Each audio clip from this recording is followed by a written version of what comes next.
How to fix green line on phone screen Android. Hello guys, this is Sarah from Create, Login and Delete. Let's get started. So the first option to try is to restart your phone. Restarting your phone can fix minor software glitches.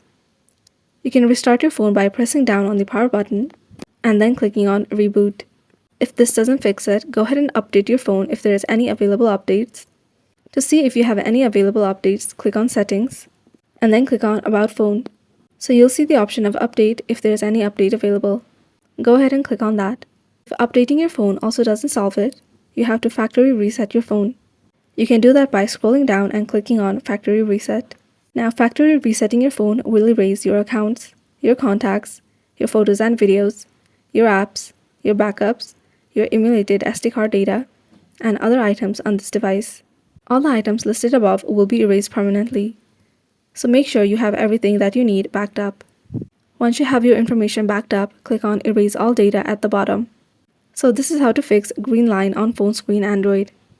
Thanks for watching till the end, and don't forget to like, share, and subscribe.